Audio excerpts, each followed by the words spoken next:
Somos luz, somos fuego y vamos a encender el mundo.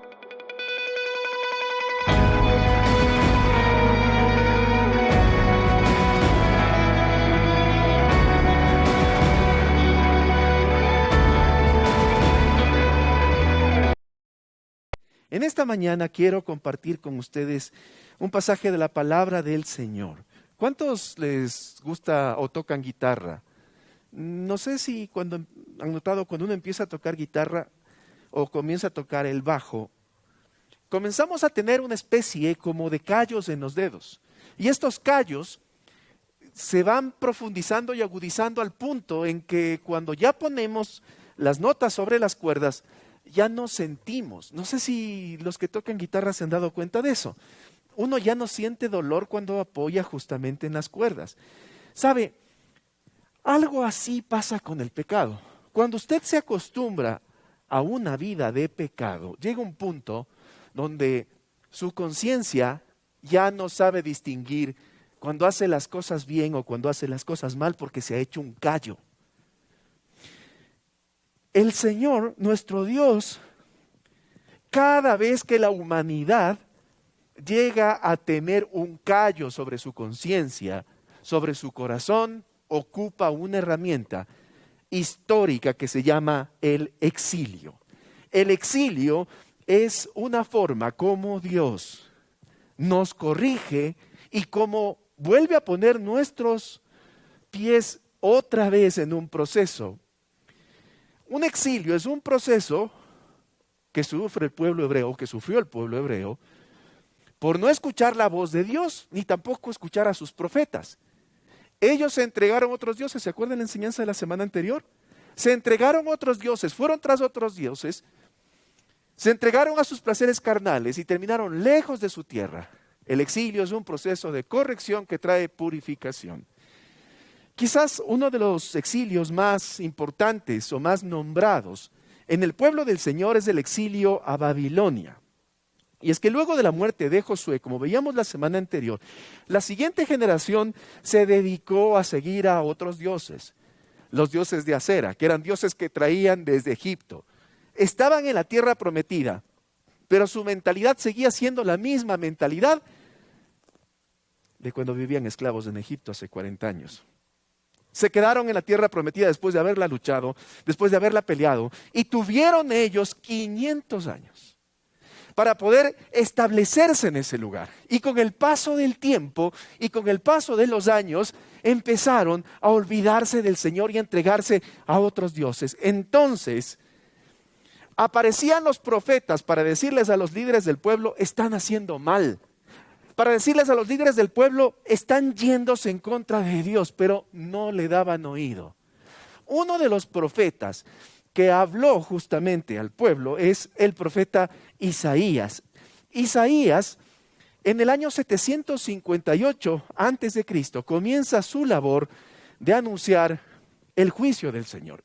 Y tiene del 758 al 701, tiene un tiempo donde él anuncia justamente el juicio del Padre.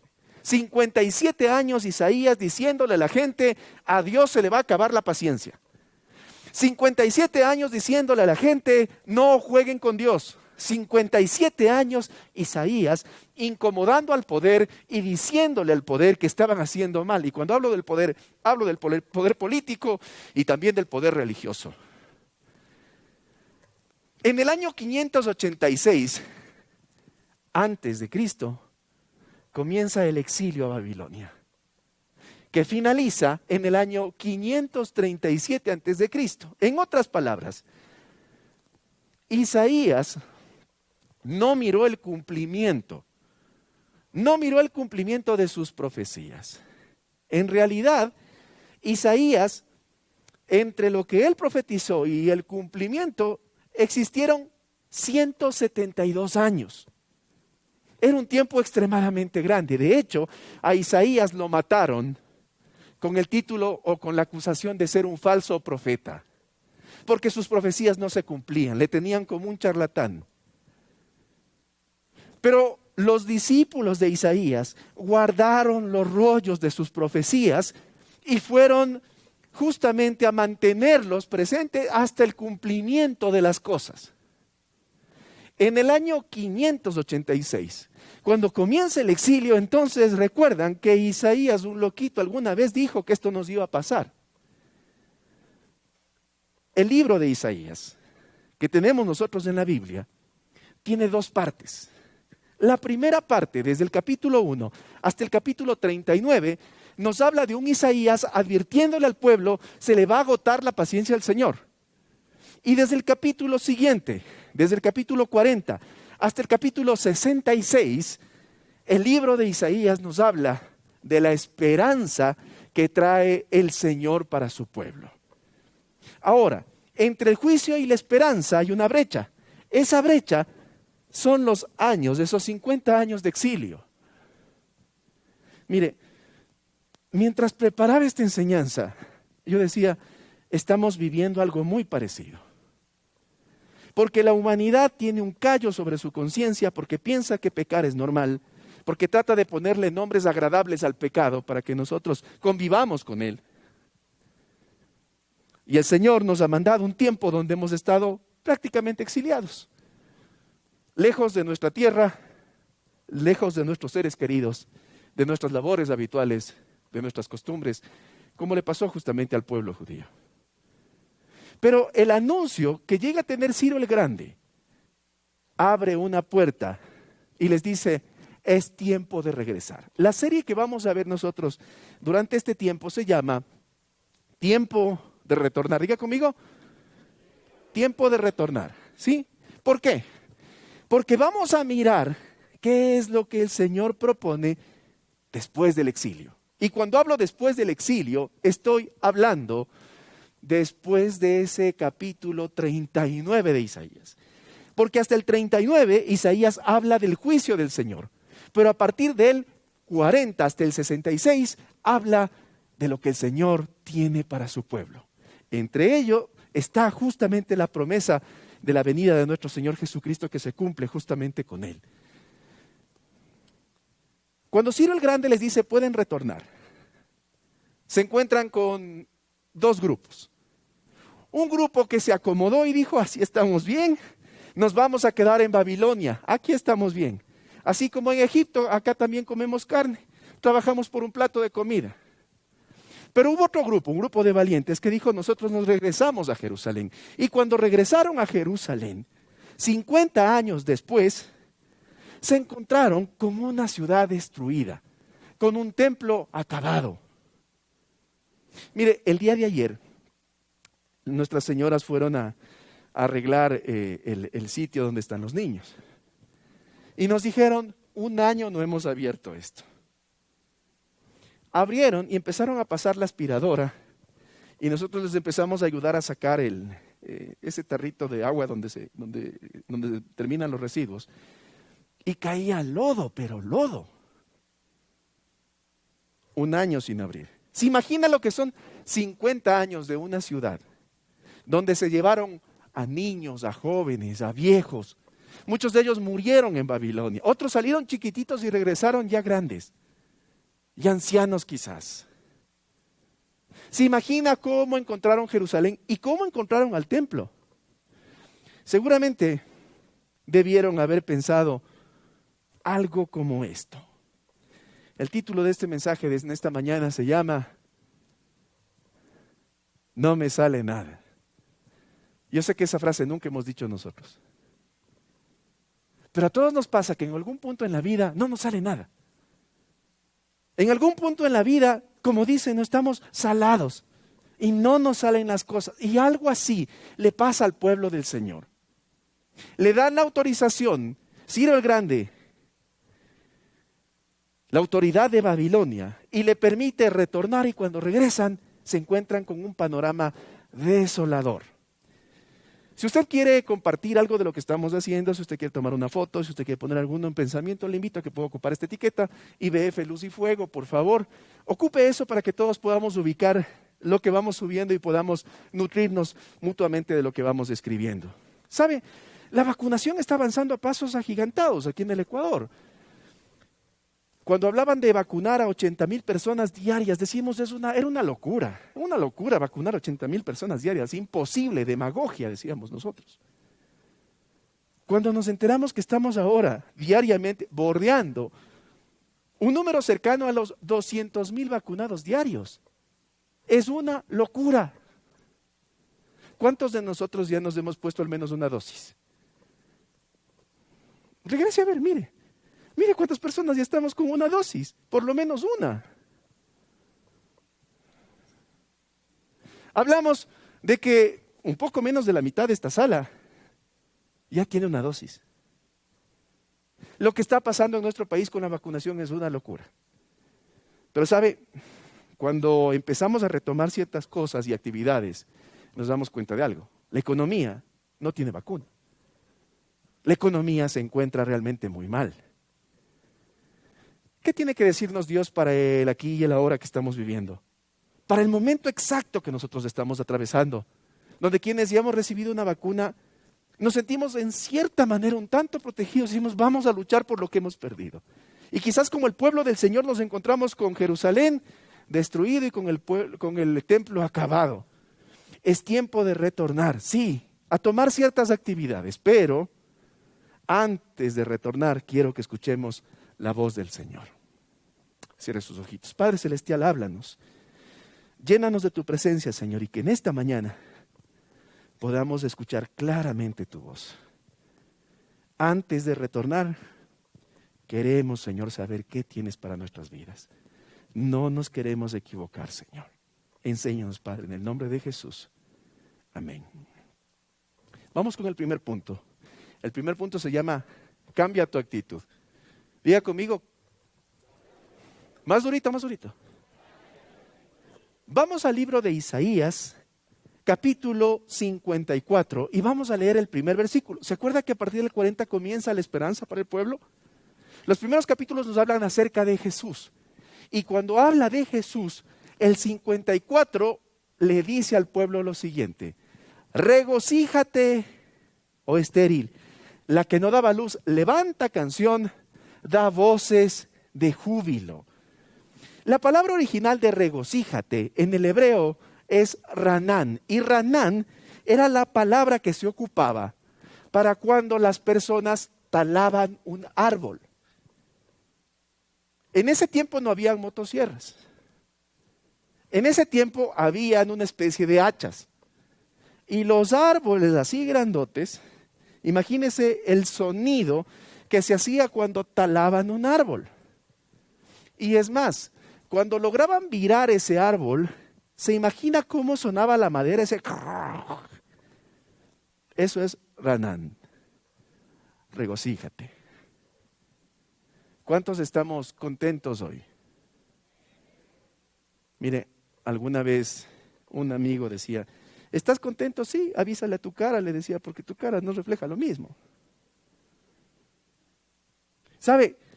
Este regocijarse no solamente es con la cara, no solamente es con la sonrisa, sino es un sonido estridente. Gritar de alegría, cantar de júbilo.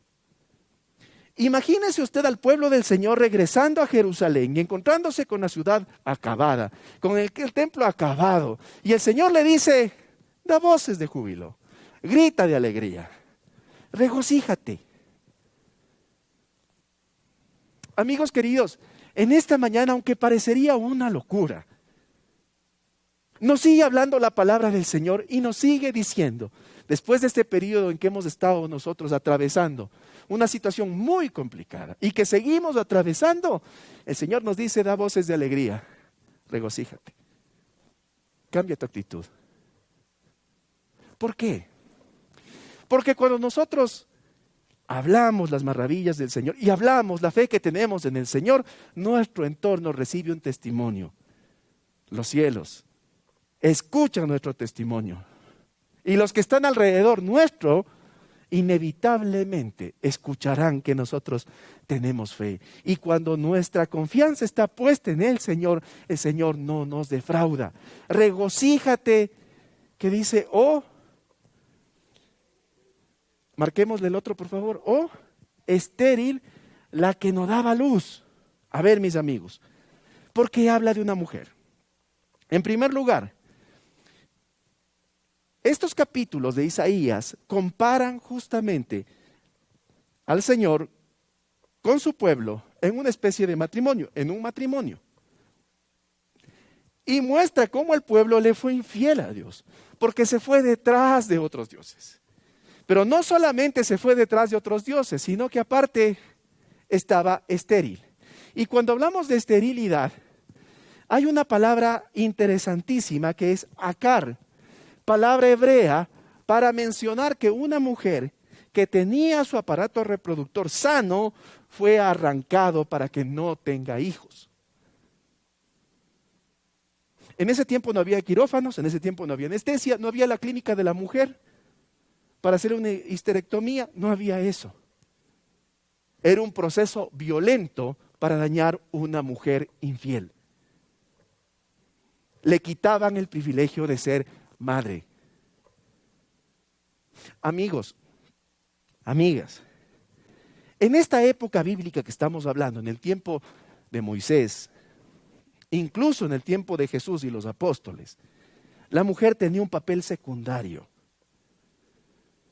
Las mujeres ni siquiera eran contadas a la hora de la comida, sino decían, ¿cuántos hombres hay para repartir comida? La Biblia nos menciona esto.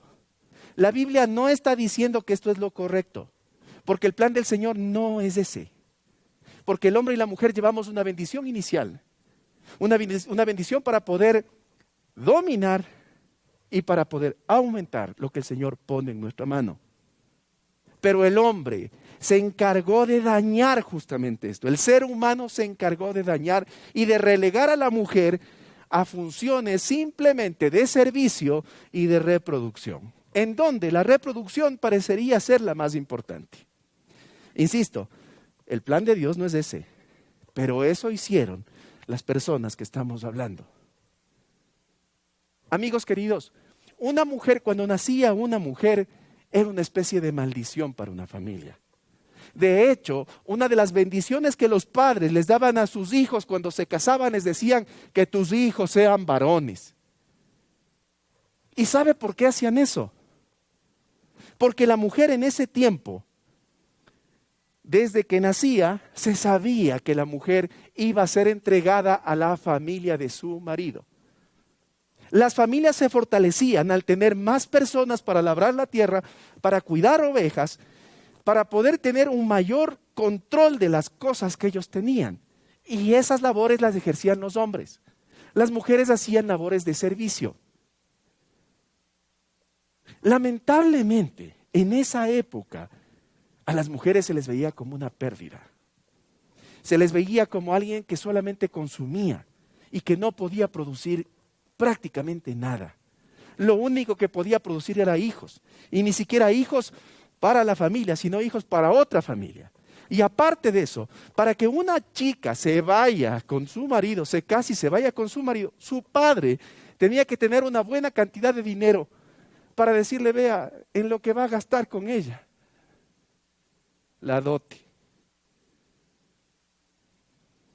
Amigos, así era vista la mujer.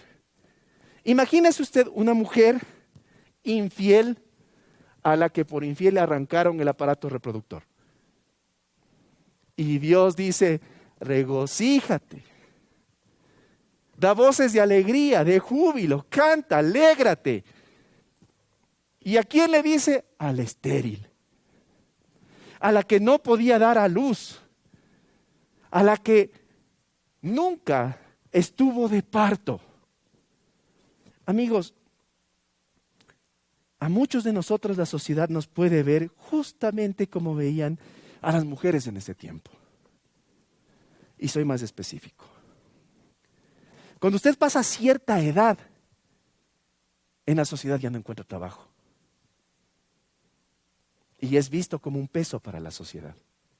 De hecho, teorías conspirativas hablan de que esta enfermedad ha sido justamente para eliminar a personas que no producen. Así dicen. Amigos, amigas, somos vistos a veces nosotros así como un peso. cuando lamentablemente perdemos el trabajo. Y en esta pandemia, muchos o nos han rebajado los sueldos o han perdido los trabajos. Si usted ha perdido su trabajo o si usted está en una edad en donde ya no le dan trabajo y usted necesita llevar el pan a su casa, esta mañana le tengo un mensaje de Dios. Regocíjese. Cambie su actitud porque el Señor tiene una respuesta para usted. Si usted es un jovencito que quizás nunca ha tenido trabajo y dice, Señor, yo necesito ayudar a la casa, déjeme decirle, el Señor tiene algo para usted. ¿Cuántos lo creen? Cambie su actitud. Así no tenga trabajo, así no tenga clientes. Así todavía no se reactive el sector al que usted pertenece. Regocíjese, porque el que tiene cuidado de su alma, él no duerme por cuidarle. Seguimos leyendo lo que dice. Porque más son los hijos de la desamparada que los de la casada, ha dicho Jehová. A ver, cuando habla de la desamparada, ocupa el vocablo shamem en hebreo. Y shamem significa una mujer angustiada que no tiene protección. Una mujer infiel no tenía protección. Y obviamente estaba angustiada. Le dice, tus hijos terminan de ser quizás más cuidados, más protegidos, con un mejor futuro incluso que la mujer casada. ¿Por qué? Porque de esta mujer infiel que está hablando la porción, la gran diferencia es que el Señor ha tenido misericordia. Ocupa el estado actual de lo que estaba pasando en Jerusalén, de lo destruido y acabado que estaba Jerusalén, para decirles, pronto va a venir algo grande, aunque ustedes vean ahorita esto destruido, asolado, sin protección. El Rey de Reyes está ofreciendo esto. Esta no es una palabra de hombre. Solamente cree. El proceso que Dios a veces ocupa es un proceso difícil, es un proceso duro, es un proceso de lágrimas. Pero el proceso te lleva al progreso. Cuando tú pasas el proceso y no te saltas del proceso, entonces el Señor te da progreso. Tú no puedes estar listo para recibir algo más del Señor si no pasas tu proceso. Mire, cuando hemos tenido una temporada sin trabajo, valoramos el trabajo. Ya no somos de los que nos quedamos dormidos en el trabajo cuando nos dan una nueva oportunidad, pues. Ya no somos de los que nos escondemos. Cuando hemos tenido algún problema familiar, ese proceso difícil hace que valoremos más nuestra casa, hace que valoremos más a nuestros hijos. Cuando hemos tenido un problema, quizás a nivel de iglesia, a nivel de ministerio, cuando nos hemos quedado largo tiempo sin ministerio, ese proceso nos enseña de que la próxima vez que el Señor ponga en nuestra mano ministerio, lo vamos a llevar lo más lejos posible. Diga conmigo, el proceso te lleva al progreso. No le corran los procesos de Dios. Los procesos de Dios son duros, sí. Nos sacan lágrimas, sí. Pero siempre nos llevan al progreso cuando nosotros lo aceptamos de una manera correcta, cuando cambiamos nuestra actitud. Hace un tiempo vino una persona a una conferencia. Me invitaron y yo fui. Todavía no estaba con IBF, no estaba siquiera en el mapa IBF. Yo había terminado el seminario y estábamos con algunos cambios en la casa. Había dejado algún trabajo fijo que tenía y empecé a trabajar de otra manera. Claro, aplicando básicamente la profesión. No estábamos trabajando para una iglesia, estábamos trabajando en diferentes cosas seculares. Amigos, Cuando fui a esta charla, a esta conferencia, la persona que impartió la charla, al final me dijo que quería conversar conmigo y me quedé. Estaríamos unas 600 personas en esa conferencia, pero quería conversar conmigo. Y tuve el cuidado de grabar la oración que él hizo conmigo, o que hizo por mí. Y esta persona en la oración decía: Señor, te pido que le des creatividad para lo que se viene. El Señor está acomodando algo, y ese algo va a ser grande. No tengas miedo. Y en ese momento sí tenía miedo. Yo no quería esto. Yo no quería dedicar mi vida a esto. Encontré ese audio justo esta semana. Y ese audio dice cosas como: acelera los tiempos del cumplimiento de tu promesa en la vida de Esteban. Y me dice: está saliendo de un proceso de sequía. Yo no le conocía a él, ni él me conocía a mí. Pero estaba pasando un proceso de sequía. Y él me decía: está terminando el desierto. Y vas a comenzar una nueva etapa. Ese día entendí esto. El proceso te lleva al progreso. No le pregunte al Señor por qué, pregúntele para qué. Y cuando esté en el proceso, cambie su actitud. Porque una cosa es alabar al Señor cuando se enfrenta al mar rojo. Otra cosa es alabar al Señor cuando está caminando con el miedo de que el agua se le venga encima. Y otra cosa, mucho más fácil, es de estar al otro lado diciendo: Señor, gracias porque me protegiste, me cuidaste. Se necesita más fe para estar de este lado. Cuando llegue su proceso, recuerde, regocíjese. Dele la gloria al Señor, así no entienda lo que está pasando. El segundo punto: realiza actos de fe. Actos de fe. Sigamos leyendo lo que dice la porción. Versículo 2.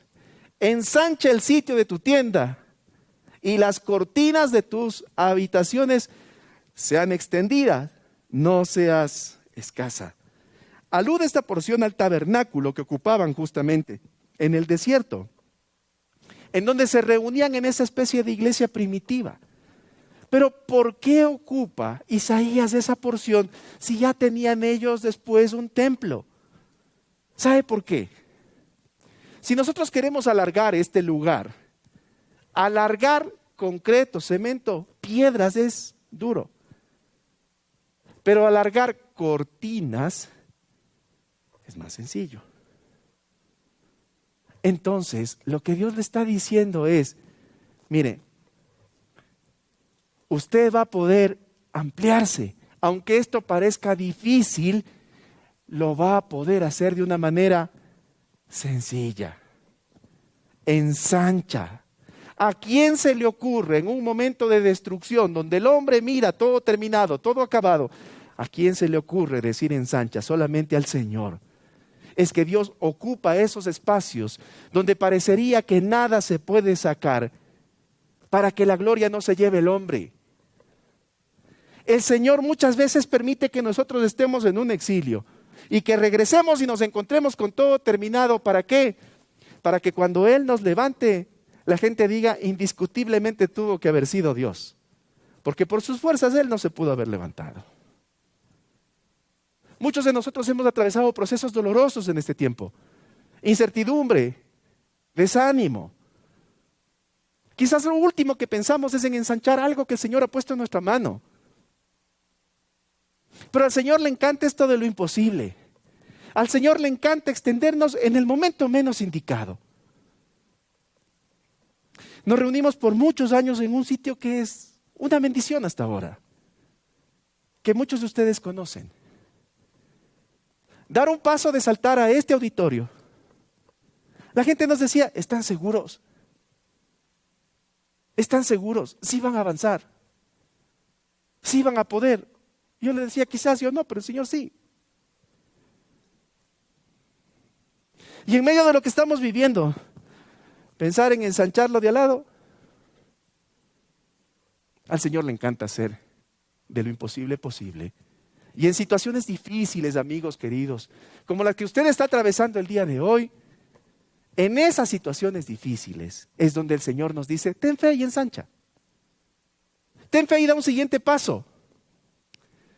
No seas escaso. No seas escaso en lo que piensas. No seas escaso en lo que anhelas. No seas escaso en lo que quieres. Porque tienes un Dios que es dueño de todo.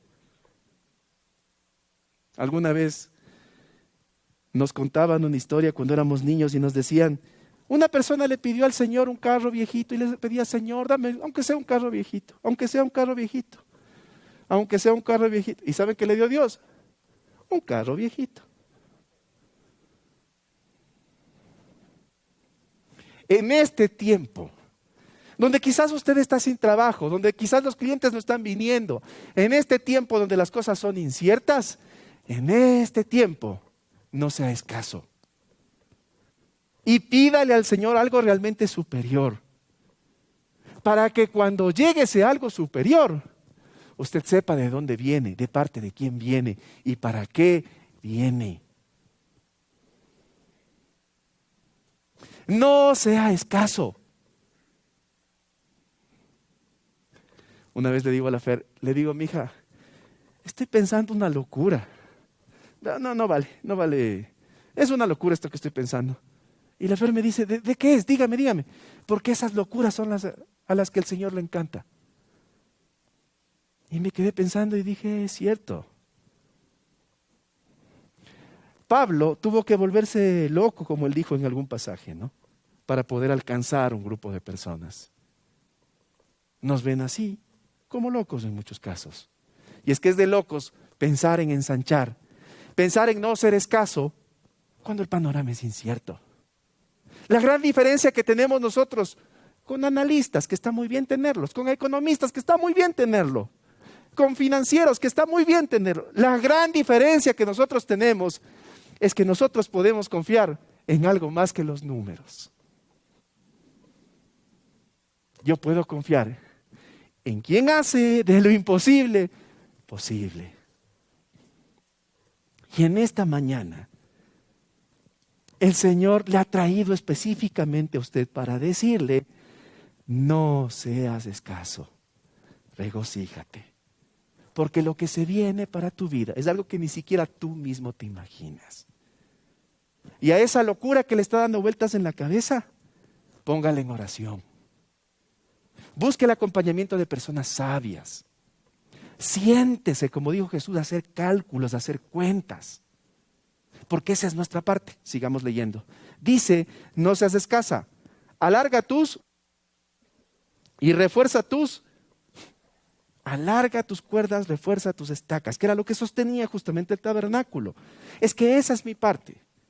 Lo que yo debo hacer es invertir bien mi tiempo. Invertir mi tiempo y mis recursos en el propósito. Amigos, ¿cuántos de nosotros malgastamos nuestro tiempo en las redes sociales? Y pasamos enterándonos de la vida de la gente cuando ese tiempo puede ser ocupado para pulir el propósito que el Señor le ha puesto en nuestras manos. ¿Cuántos de nosotros gastamos recursos a veces en cosas que no tienen sentido, cuando esos recursos podrían ser la semilla para lo que el Señor nos va a dar?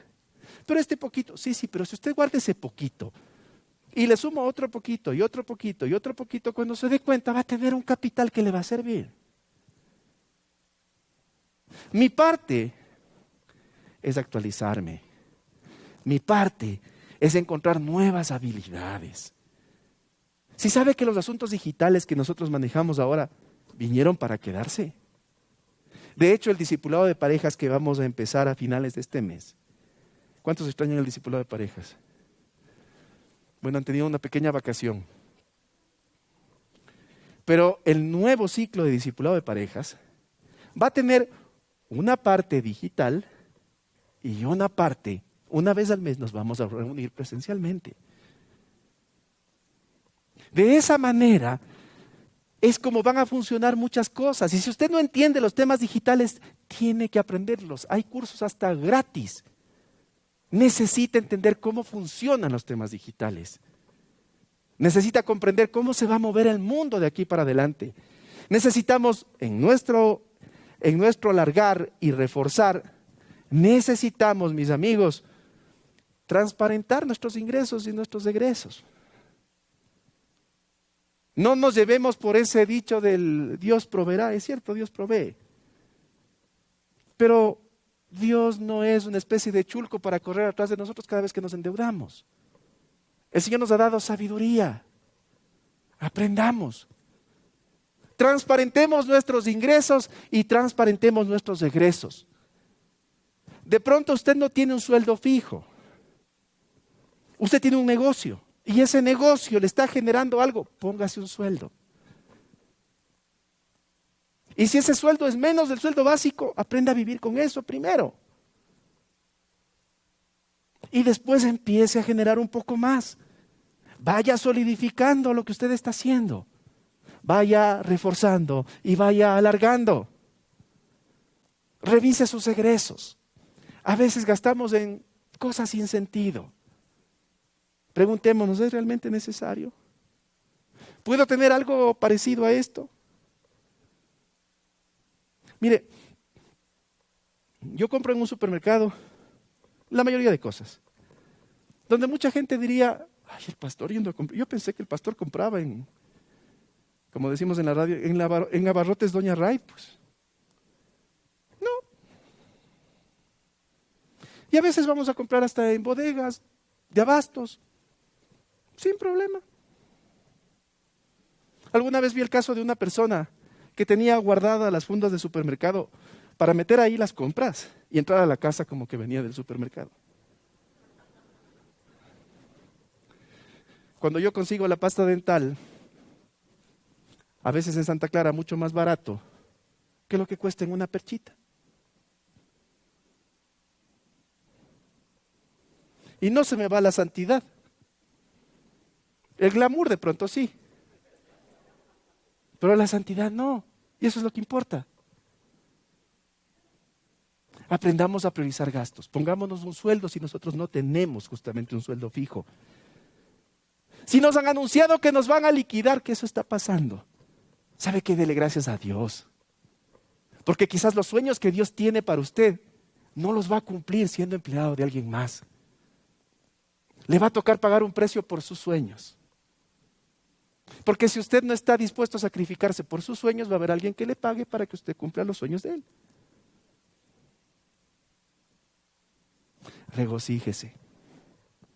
Y dele gracias al Señor porque lo que se viene desde las ruinas es mirar la gloria del Señor.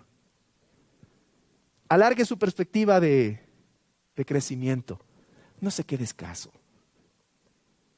No se quede escaso. Y me digo a mí mismo, si sabe que aquí teníamos 200 puestos más o menos, y si usted regresa a ver, estamos casi llenos. No seamos escasos. Perchito, creo que hay que conversar de una segunda celebración de aquí en poquito tiempo. Nosotros que pensábamos descansar un poco. Amigos, en este tiempo no seamos escasos en la perspectiva de crecimiento que Dios tiene para nosotros. Refuerce lo que usted está generando. Quizás usted en este momento está haciendo algo para lo cual usted no se preparó. Eso nos ha pasado a muchos. Refuerce lo que está haciendo. Aprenda lo que está haciendo. Hágalo de buena gana, de buena forma, de buena manera. Hágalo de forma excelente. Para que cuando el Señor ponga algo en su mano, usted ya sepa también algo más. Y sabe, corte, pero así, corte de raíz todo lo que le distraiga del propósito. Córtelo. Me propusieron ser candidato para una dignidad dentro de un espacio espiritual muy importante aquí en Quito. Me pidieron acompañarle al presidente para ser el vicepresidente de este. Y quizás ustedes han dicho, el pastor de IBF es el vicepresidente. Y yo digo, ¿y eso de qué sirve? En el propósito que Dios me ha dado. ¿En qué sirve? En que pueda compartir verdades eternas para matrimonios, para parejas, para fortalecer familias. ¿De qué sirve? Y cuando le dije, le agradezco un montón, pero en la iglesia tengo un montón que hacer. Me dijo, ¿estás seguro? Le dije, sí. Hay otros pastores que quisieran. Dígales a otros pastores, yo tengo que hacer, disculpe, estoy atrasado. corte. Corte lo que no edifica el propósito que usted tiene con el Señor, o que el Señor tiene con usted, mejor dicho. Córtelo. Hay cosas que distraen. ¿Sabe? Hay gente que distrae. Hay gente que distrae. Que a veces con el dolor del alma hay que cortar. ¿Sabe? En algún trabajo alguna vez me tocó decirle a la persona, tenemos que despedir a esta gente. Pero vos eres cristiano, ¿cómo les vas? Por eso mismo. Porque estas personas, si siguen haciendo lo que están haciendo, van a acabar con el negocio donde comemos todos. He hablado con ellos. Les he hecho ver lo que están haciendo mal. Han quedado en cambiar. 3 veces he hecho eso. Pero siguen repitiendo lo mismo y están poniendo en riesgo el pan de todos. Tienes que votarlos.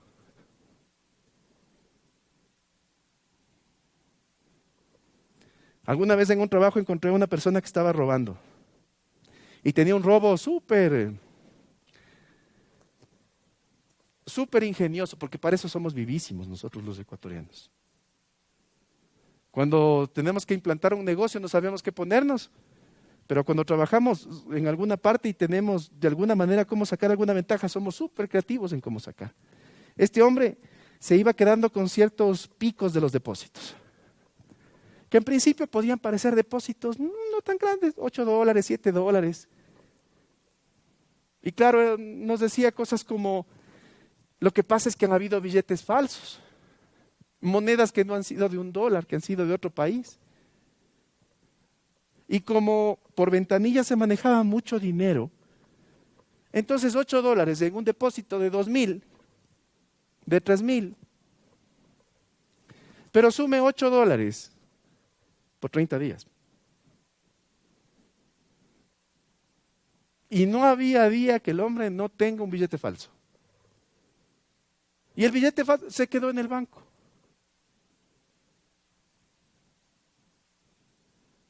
El momento en que le enfrentamos y le dijimos, vea, yo tengo hijos, vea, ¿por qué no pensaste en tus hijos antes? ¿Por qué no pensaste el momento que te estabas quedando con el dinero?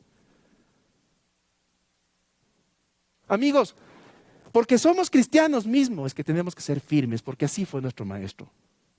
Porque Jesús me enseñó eso el momento que viró las mesas de los cambistas y al látigo limpio le sacó a la gente diciendo, han hecho de esto una cueva de ladrones. Porque soy cristiano, por eso mismo. Nos han puesto a nosotros los cristianos como una especie de bobitos que todos debemos decir, sí, bueno, sí. Perdóneme, pero eso yo no veo en Jesús. Yo en Jesús veo en la una mano el amor, en la otra mano la firmeza. Diría mi abuelito, en una mano el pan. Diga. Creo que somos familia, el mismo abuelito creo que les ha dicho.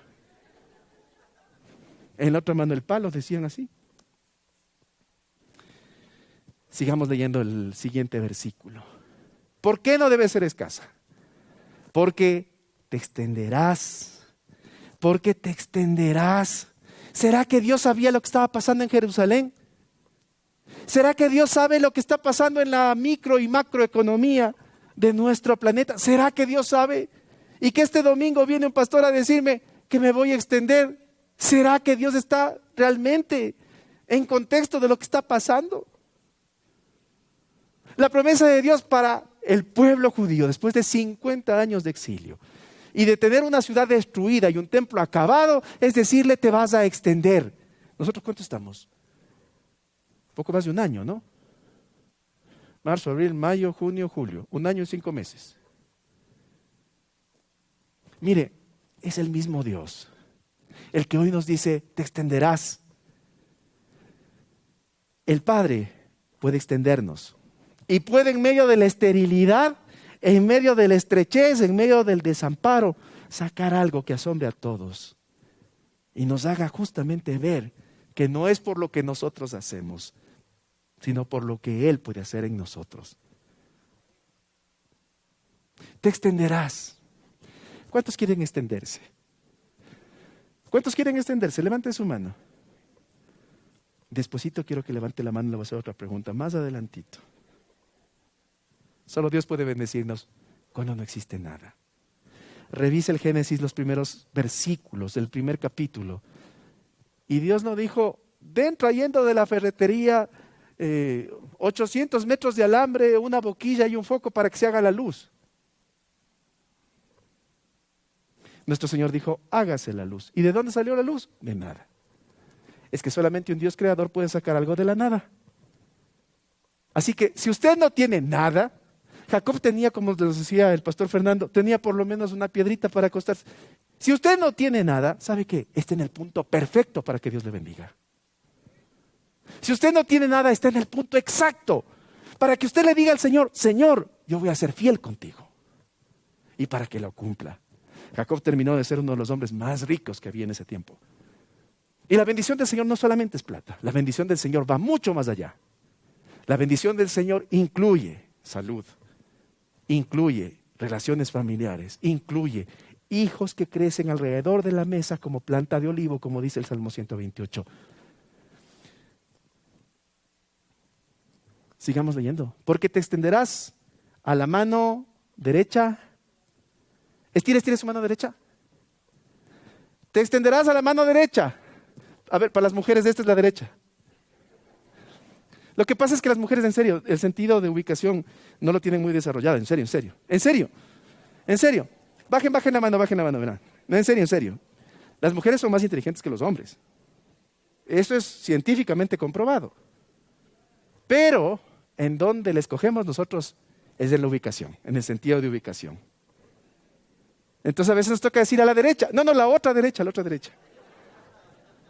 De veras, nosotros no podemos hacer dos cosas a la vez. Las mujeres pueden hacer 20 cosas a la vez.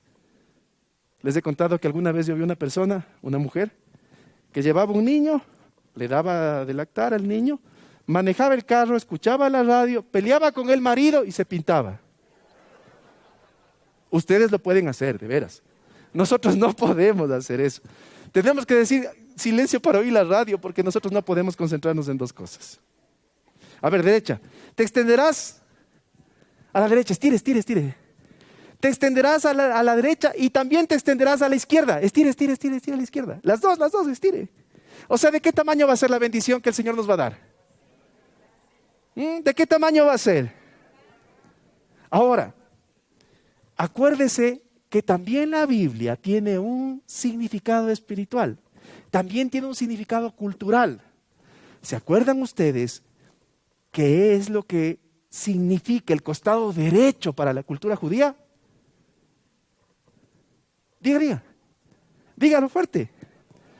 ¿Qué significa el costado derecho? El amor. ¿Y el costado izquierdo? La justicia, la firmeza. Eso significa para ellos. Cuando la promesa del Señor le dice al pueblo, te vas a extender a la derecha y a la izquierda, le está diciendo, vas a crecer en amor y en firmeza. Y qué importante, mis amigos, es crecer en amor y también en firmeza. Si usted crece en amor con sus niños, y es todo amor, mijito, haga lo que quiere. Quiere tocar la batería, déjele nomás un ratito, y basta, déjele. Quiere tocar el piano, ya. Quiere patear el micrófono, patee nomás. Quiere la gorra del Javiercito, preste la gorra al Javiercito.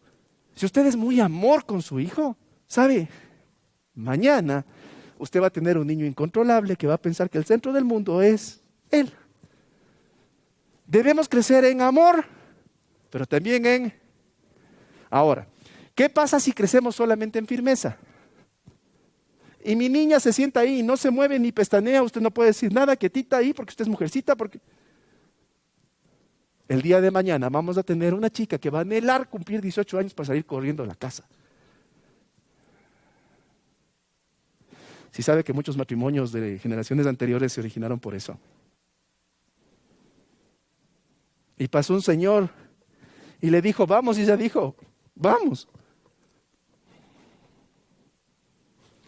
Mire, cuando el Señor nos llama a extendernos, también demanda de nosotros amor y firmeza, porque eso fue Jesús. Si somos muy amor, la cosa se nos desborda. Si somos muy firmeza, tarde o temprano se rompe. Amor y firmeza. Diga conmigo, amor y firmeza. Y tu descendencia, dice, heredará naciones y habitará ciudades desoladas, o asoladas, perdón. Los beneficios de lo que vamos a vivir nosotros en fe, a pesar de que en este momento no tenemos, a pesar de que en este momento no hay ni siquiera la piedra para recostar la cabeza que tuvo Jacob. Lo que nosotros vamos a vivir, mis amigos queridos, ¿sabe quiénes se van a beneficiar? ¿Quiénes? Nuestros hijos y los hijos de nuestros hijos. Amigos queridos, muchos de nosotros cometemos el error de rompernos el lomo para dejarle alguito a nuestros guaguas. ¿Y por qué digo un error? Porque en vez de tener el Dios de Israel, el Señor de señores, el Rey de reyes como prioridad y enseñarle eso a nuestros hijos, lo que le enseñamos a nuestros hijos es a correr tras de los dioses de acera, los dioses de Egipto, los dioses de cuando éramos esclavos. Amigos, que cuando llegue el día de la prueba para nuestros hijos, a nuestra descendencia, y les toque pasar algo parecido, y se encuentren con una ciudad asolada, la puedan poseer, y puedan decir, esto va a ser mío. ¿Sabe por qué? Porque mi Dios no cambia, porque mi Dios sigue siendo el mismo, porque mi Dios tiene palabras de vida eterna, porque mi Dios ha dado promesa que se cumple. ¿Sabe qué es lo que dijo mi Dios sobre Abraham? Más o menos a su descendencia le dijo, te he escogido porque Abraham era mi amigo. Que cuando llegue el día de la prueba y que nuestros hijos se enfrenten a situaciones quizás como la que hoy estamos viviendo, o peores porque no sabemos a dónde camina este mundo. Y quizás mañana el carrito, la casita, el diploma no le va a servir de nada a nuestros hijos. Que el día de mañana nuestros hijos, cuando se arrodillen a orar, el Señor diga, claro que sí, si tu papá era mi amigo. Y no diga, sí, alguna vez creo que le vi en la iglesia, ahora no más.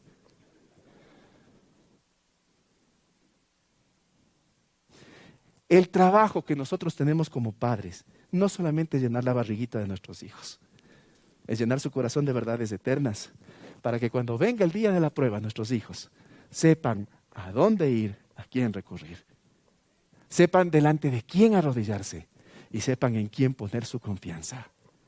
El día de mañana quizás no estemos, quizás no sabemos qué va a pasar mañana, pero que nuestros hijos se queden con ese recuerdo de que papá lo primero que hizo es amar a Dios y lo segundo que hizo es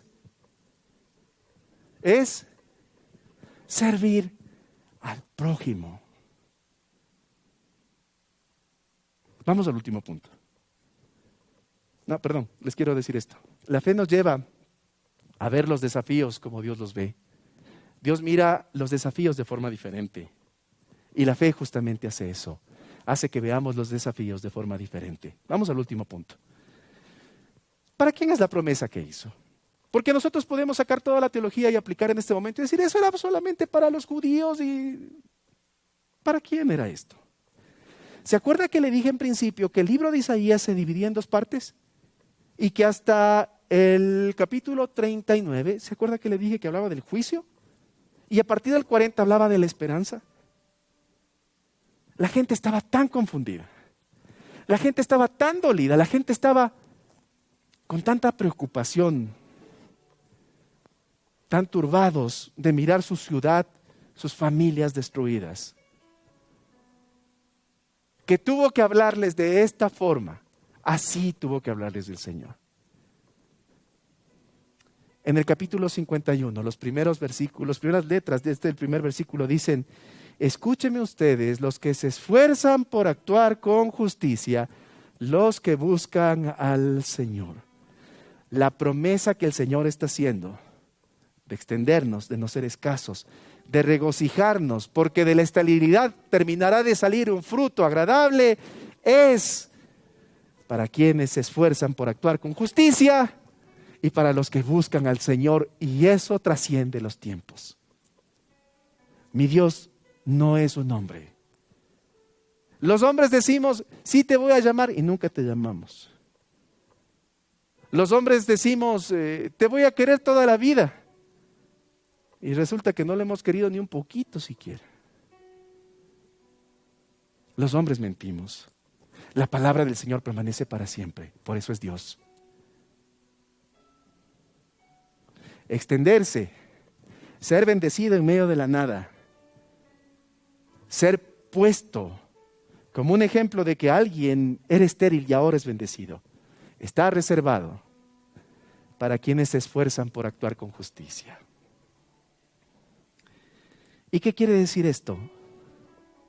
Está reservado para quienes se esfuerzan por reflejar en sus actos que tienen el gobierno de Dios en sus vidas. Y esto es difícil, esto es duro, esto es para valientes. Reflejar el gobierno de Dios en mi vida hace que mi rostro angelical y espiritual se alargue hasta subir al auto, hasta llegar a casa, mañana para ir al trabajo.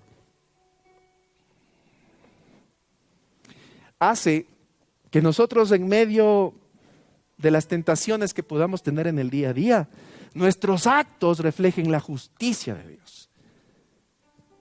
Que cuando la gente nos vea a nosotros diga, así tuvo que haber sido Jesús. Y es que una cosa es asistir a la iglesia y otra cosa es ser gobernado por Dios. Los discípulos iban con Jesús al templo. Los discípulos escuchaban las enseñanzas de Jesús directamente.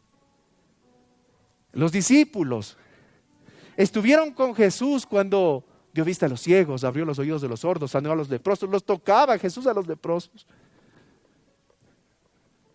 Los discípulos estuvieron cuando la barca escapaba de virarse y con una orden del Señor Jesús se calmó todo.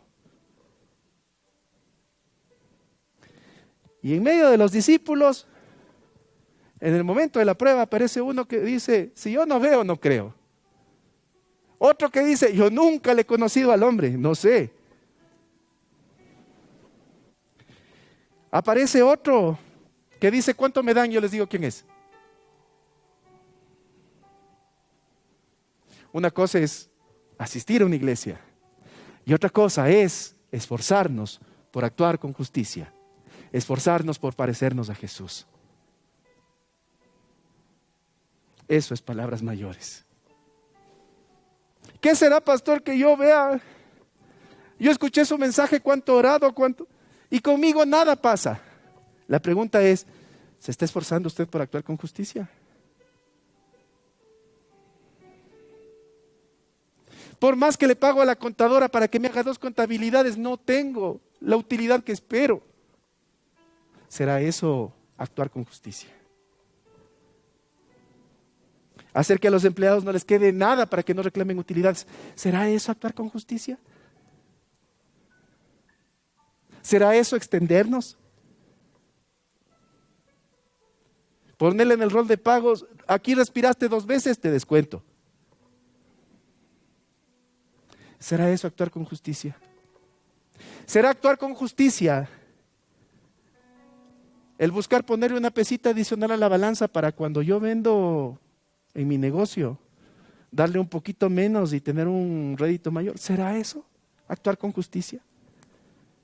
¿Será un acto de justicia el que yo me vaya a dormir en las bodegas, el que me haga el que no escucho, el que no cumpla o cumpla medias lo que me dicen? ¿Será eso actuar con justicia? Pues si procedemos de esa manera, no esperemos que el Señor nos bendiga. Porque esto está reservado para los que se esfuerzan para actuar con justicia. ¿Y para quienes buscan al Señor? ¿Y qué es buscar al Señor? ¿Cuántos de nosotros nos levantamos el miércoles a orar? No levante la mano, solamente usted y el Señor. ¿Cuántos nos levantamos a orar? ¿Cuántos nos levantamos a buscar al Señor? Pero si ni a una invitación de estas usted asiste, ¿cómo será usted solito?